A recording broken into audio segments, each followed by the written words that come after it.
लोग जन्म लेते हैं, फिर समय से पढ़ते लिखते हैं, कुछ संस्कार उनके होते हैं, इसके बाद कोई बहुत अच्छे संतों की सत्संगति उनको मिलती है, तब कहीं उनके मन में भाव जगता संसार छोड़ के अब विरक्त होकर भजन करेंगे।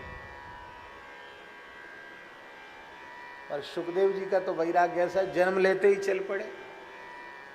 हमारे महाराज जी कहते थे कि जो नाल होता ना, नाभि का नाल, जिसको नरा कहते हैं, वो नाभि का लटकता हुआ नाल वो उनके पैरों में चिपक रहा था, तो उसको लटकते हुए नाल को आड़बंद के जैसा कमर में लपेट लिया उन्होंने।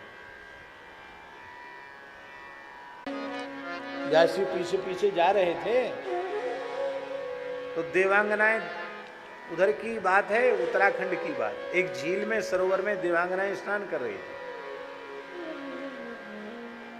तो व्यास जी को आते हुए देखकर उन्होंने जल्दी सूखे वस्त्र धारण कर लिए, अपने गीले वस्त्रों का त्याग कर दिया, सूखे वस्त्र पहन लिए और मर्यादा पूर्वक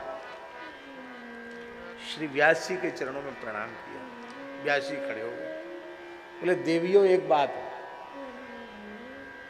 कामदेव के रूप का भी मान दलन करने वाला किशोर अवस्था का मेरा अपने कमल के समान विशाल नेत्र हैं, ऐसा मेरा युवा पुत्र दिगंबर अवस्था में, जिस पर शरीर पर सूत का एक धागा नहीं है, सर्वथा दिगंबर है, और ऐसा बालक मेरा युवा पुत्र सुखदेव यहाँ से गया, उसको देख के आपको लज्जा नहीं आई?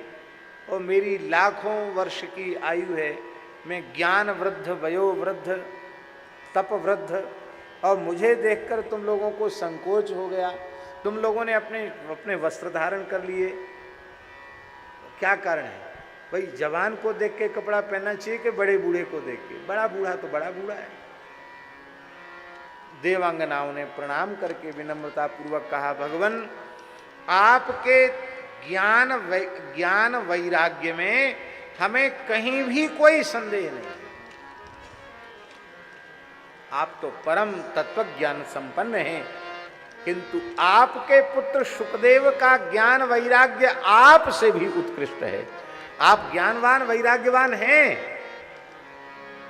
पर आपकी दृष्टि में स्त्री पुरुष का भेद है, पर सुखदेव की दृष्टि में पशु पक्षी कीट पतंग देवी देवता राक्षस मनुष्य स्त्री पुरुष कोई भेद नहीं। क्यों? उसकी सर्वत्र ब्रह्म दृष्टि सिद्ध हो चुकी है। सर्वम खलविदम ब्रह्म, यह भाव सिद्ध हो चुका है सुखदेव का। स्त्री पुंभिदा, आपकी दृष्टि में स्त्री और पुरुष का भेद है।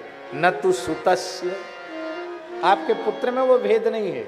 क्यों? बोले विविक्त दृष्टे, उसकी दृष्टि केवल एकमात्र परब्रह्म परमात्मा श्री कृष्ण में है।